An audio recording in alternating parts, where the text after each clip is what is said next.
হানিফ ভাইকে নিয়ে এবার নৌকা নিয়ে ঘোরাঘুরি করছি। আমাদের প্রিয় হানিফ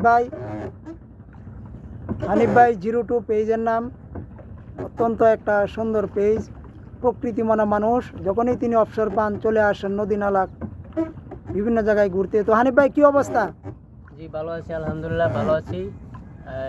এই অনেক দিন পর এই নৌকাতে উঠলাম। দেশে গ্রামে থাকলে হয়তো এই নৌকাতে একটু পানিতে ঘোরাফেরা করা যেত। এখন এটা তো ঢাকা শহরের একটু গ্রাম সাইডে, তো ঘুরতে এলাম, মনটা চাইলো যে উঠে যাই। আজকে একটু প্রথম উঠলে খুবই ভালো লাগতেছে। নদীর বুকে নৌকা নিয়ে ঘোরা এমনি ভালো লাগে। আরও অনেকে আছেন ছোটো ছোটো নৌকা নিয়ে ঘুরতেছেন বিকালবেলা। জি, তো হানিফ ভাই আপনার পেজের কি অবস্থা? বেশ মোটামুটি বন্ধুদের ভালোবাসায় অনেকটা এগিয়ে গেছি। আশা করি বাকিটার সময়ও এগিয়ে যাব। ধন্যবাদ।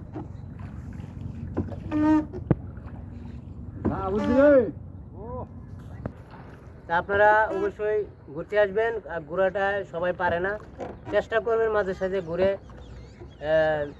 এই যে চাচারা অনেক কষ্ট করে নৌকা পার করে, তাদের কাছে কিছু উঠলে হয়তো কিছু টাকা পয়সা পাবে, তারাও চলতে পারবে। মানে ঘুরতে আপনাদেরও আসলে ভালো। তাদেরও জীবিকা ভালো হয়, হ্যাঁ। আপনাদের এরকম মনটা ভালো লাগে, পরিবার পরিজন নিয়ে আসবেন। হানিফ ভাইয়ের পেজের নাম কি? হানিফ ভাই 02। সবাই পাশে থাকবেন আর গ্রামীণ ভিডিওগুলো দেখবেন।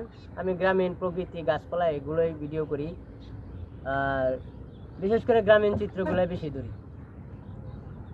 আমরা চেষ্টা করি শহরে থাকলেও গ্রাম বাংলার ভিডিও আপলোড দিতে, বা গ্রামীণ ভিডিও খুব ভালো লাগে, সবারই পছন্দ হয়। গ্রাম বাংলা তো এখন আর আগের মতন নাই, সবুজ প্রকৃতি নাই, নদীর যৌবন নাই, নদীতে তেমন একটা পানি নাই। আগে তো এইগুলো সব ভরপুর পানি ছিল। আগে আমরা নৌকা দিয়ে সরাসরি আসতাম, এখন কিন্তু অনেকটা ঘুরে আসছি। এই হলো অবস্থা।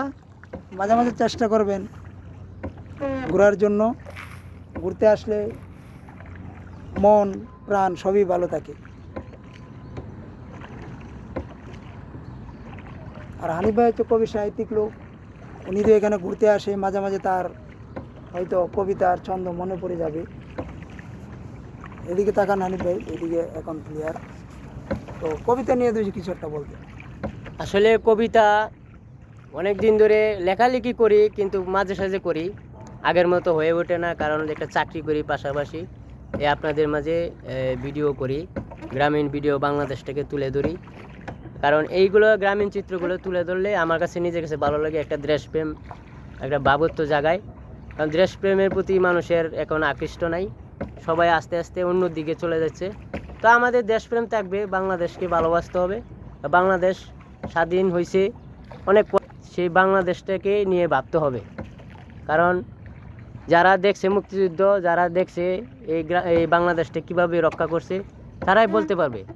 তবে সেই বাংলাদেশ রক্ষা করার ক্ষেত্রে আমাদের তো কিছু দায়িত্ব থাকে, এই বাংলাদেশটাকে নিয়ে তুলে ধরা, এই বাংলাদেশ কী ছিল আর এখন কি আছে।